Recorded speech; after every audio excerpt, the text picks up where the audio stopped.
Hi guys, and welcome back to my channel. It's Mercy Rebecca, and today I just wanted to do a video about how to prepare for a move without no stress, because I think I'm not the only one that's bad at planning sometimes if I don't have the right list. So I want to give you 10 things to think about. No, 10 things that I think about when I'm about to move. So I have a little list on my phone and my computer. That's why I'll be looking at my computer and then at the camera and then at my computer and then at the camera. Yeah, you understand. So the first point I want to talk about is create a checklist, okay? A checklist helps with things that you might need to get, things that you might need to get rid of, things that you might need to do. It just helps so you make sure that you don't miss any steps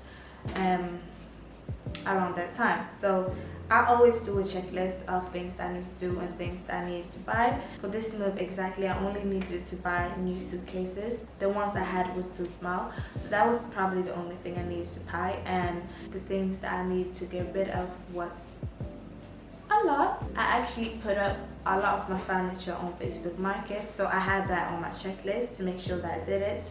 And this sofa, somebody's gonna pick it up on Sunday, so just do a checklist to make sure that you don't miss anything. Point 2 is to plan your budget. So when you have put a date for your moving, start planning your budget. Make sure that you have money left when you are at your new place. If you don't have a job already, make sure that you have a little extra money for until you get a job. That's what I did. I stopped going out and stopped buying unnecessary things, buying clothes, eating out. So I started budgeting very early actually, just to make sure when I get to London that I have some money left, because I don't want to be there and be broke until I get a job.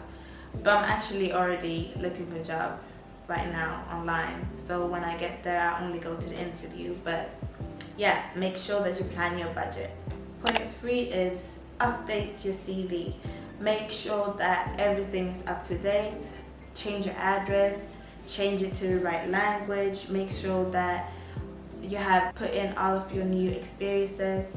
Just make sure that your CV is up to date and that it ain't old, because a lot of people forget to do that. So when they arrive at a new place, they may remember like, oh, okay, my CV needs changing, so make sure that's up to date.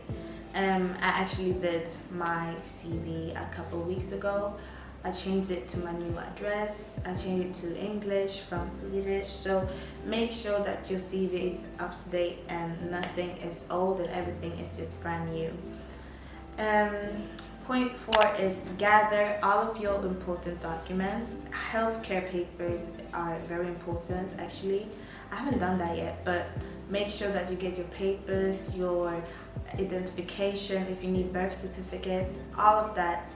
Make sure that you have them in one place, so when you get to a new place it wouldn't be hard for you to get that information about yourself because you have everything on paper. So make sure that everything that's important that the government may need to know or somebody might need to know, that you have everything on paper, just to make sure. And just for extra protection, this is point 5. Digitalize important documents. So if you have your healthcare papers, you can always scan them on your phone and then put them on a cloud so you have access to them online. I haven't done that yet, but that's a tip. It's a very good tip to put everything online. So if you are somewhere, you could just log in and then you get access to your documents. Point 6 is arrange visas and permits for the place that you're staying, or the city, or the country, I don't know. If I'm speaking for myself, I got my permits and everything when I was still in school, so before summer.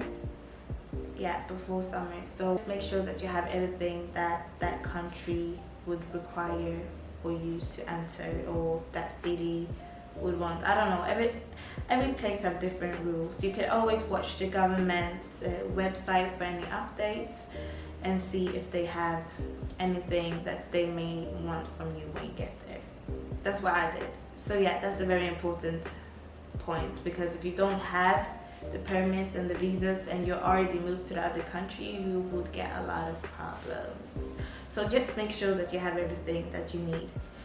So point 7 is inform relevant parties. What I mean by that is you don't need to tell everybody what you're doing, but just the ones that you're close to, like your family or your close friends, and make sure that you tell the government as well that you're moving. And here in Sweden, I needed to tell Skatteverket, the office where everyone pays taxes. So I needed to tell them that I'm actually moving out of Sweden, so I wouldn't need to pay any taxes if I ever get money in my Swedish bank account. I don't think I'm gonna use my Swedish bank account when I move, but just make sure. And then just so they know that I'm not in the country anymore.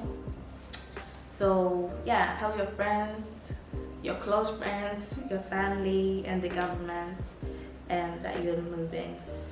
I'm a little tired. And point 8 is set up reminders for important dates. If I'm speaking for myself again, I needed to make a new passport because my passport would expire in October. So I went and did a new passport at the police office. And and then I need to put up a date when I told the council from here into the south that I was moving, just so they could also prepare to give me my last rent and everything. So I did that, and then just put up reminders for important dates that you need to remember. The day I'm moving, I always had that in my mind, but all the other things that you need to do before you move, put updates for that so you don't stress on the last day or the last minute. Point 9 is prepare a last minute kit. And what I mean by that is some people take medicine, some people carry makeup, just have a little bag with things that you could always take out and use. As y'all can see right there, I have my suitcase. I don't touch my suitcases.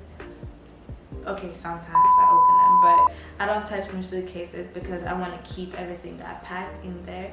So I have a little bag, a little black bag with like lipsticks and brushes that I may need to use for my day-to-day life, but everything else in my suitcases, in my luggage, I don't touch. A tip is to have a visual checklist of items that you need to have in your last minute kit. So the last tip or point or whatever, number 10, is relax and take care of yourself.